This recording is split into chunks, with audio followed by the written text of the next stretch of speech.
Hey guys, welcome back to my channel. My name is Jennifer and this is Business and Beyond. I love all things business and money, so here I'll be giving you different tips and tricks that will ultimately help you do business better. If that is something that interests you, make sure you like, subscribe, and share with your friends. Today we'll be talking about 4 tools that will ultimately help every single type of small business owner. 4 tools that you'll need to do business better. The first tool is going to be a business phone line.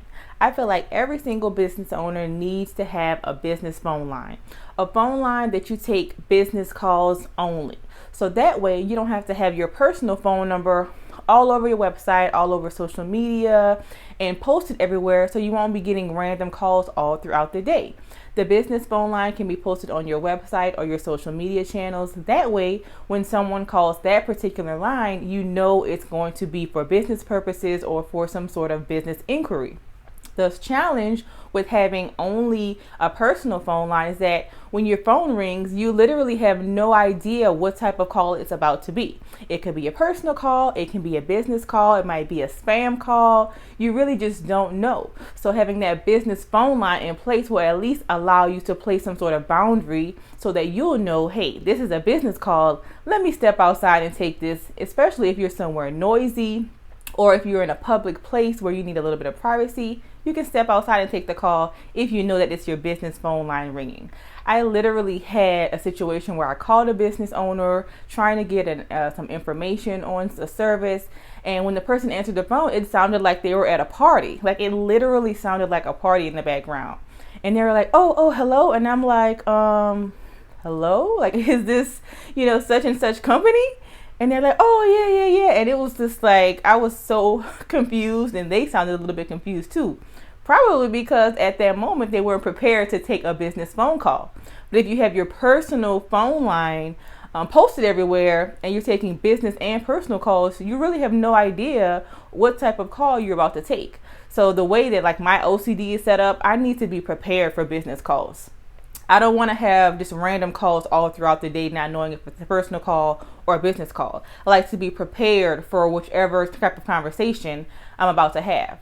There are a couple of different options out there for different business phone lines. You don't have to get a whole new phone. You can just literally get a line added to your current phone. There's Google Voice, there's an app called Sideline, there's Grasshopper, a couple of other ones. Now with Google Voice, I have used before. The challenge that I had with Google Voice was that sometimes the calls come through as spam if you are using the free version.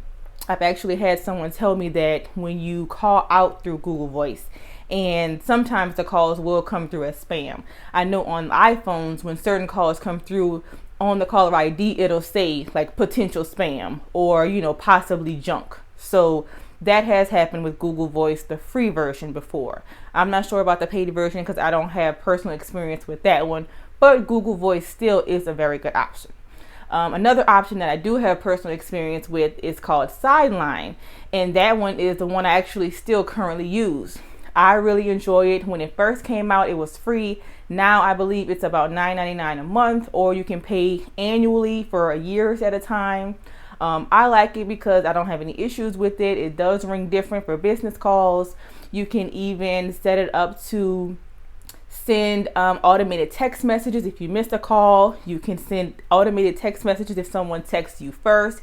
You can send just text, or you can send photos as well via text. I really do like the app, so I would definitely for sure recommend it for use for others. It's called Sideline again, and I'll put it down below, but that's the app that I currently use and I have no problems with it. So definitely get a business phone line so that you can be prepared when those business calls come through. The second thing that you'll definitely need is a professional email address. Whenever you get your business started, get an email address that coincides with your business name.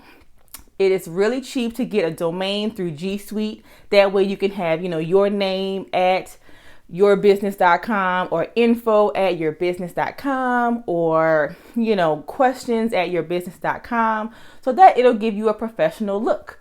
Even if you don't get the domain right off the bat, you can still get, have a business name, at gmail.com to start out until you get your domain settled. I'm sure that nobody wants to email, chickengrease@gmail.com. I know even it sounds funny, but I've actually literally had someone email that. It's like, oh, my email is, greasychicken@gmail.com. And I'm like, okay, okay. So yeah, get that business email address. Start out with the Gmail if you don't have your domain right away, but it's really cheap just to go ahead on and get the domain from G Suite. It's like $6.99 a month per address. You can pay it in advance. You can pay it yearly. It's just really cheap. So you might as well just go ahead on and get it. Give your business a professional and polished look from the beginning. Now, number 3, the third thing is going to be a payment processor. When you start selling your products and services, you need to have a legitimate way for you to get paid. That is not Cash App. I'm sure if you guys have been following me, you guys know how I feel about Cash App. Cash App is good, for a backup. If it's like a last resort. They do have the capability for you to have a business account now. But I still don't like Cash App for taking payments, just because I've had money caught up in Cash App, and then if they detect suspicious activity, they'll shut your whole situation down. And even if it's not suspicious activity, if it's suspicious to them, they'll shut it down.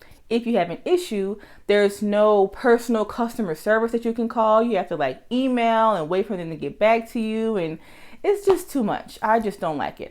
I would prefer just to get a payment processor, something like Square, Stripe, even PayPal.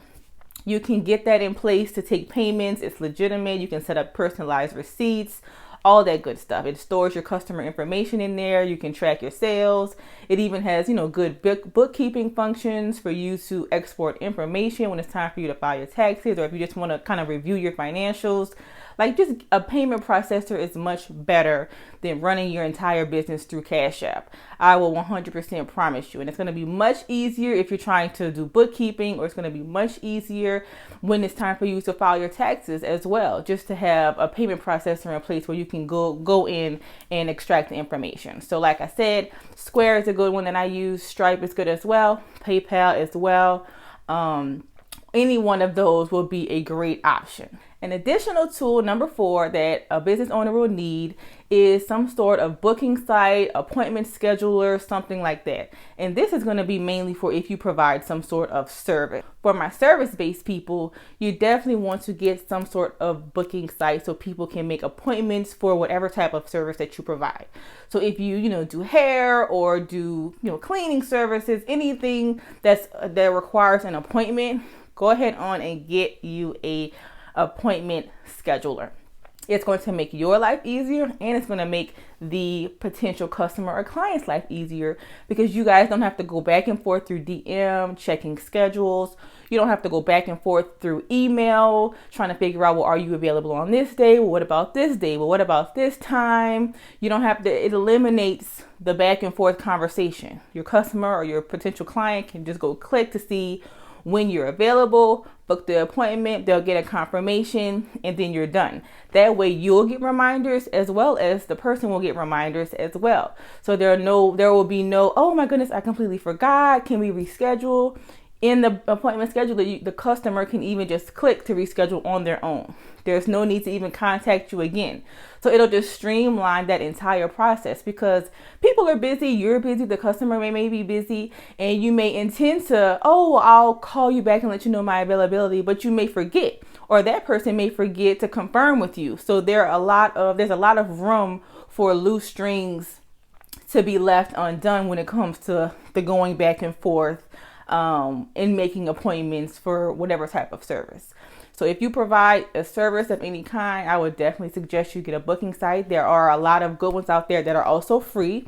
So Square, what I mentioned before when it came to the payment processors, they also have an appointment booking site. Square can allow you to book appointments.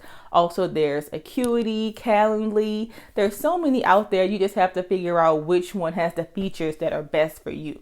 One thing that I do like about Square appointments is that it will allow the client to not only book the service, they'll be able to pay at that time as well. And they'll also get email and text message reminders, all on the free version. So the Square appointment booking site, the free version, you really do get a lot. In some of the other booking sites, you have to pay an additional fee if you want them to send text reminders. You have to pay an additional fee if you want to be able to have the person pay when they book. But with Square, you can do all of that and not have to pay a monthly subscription.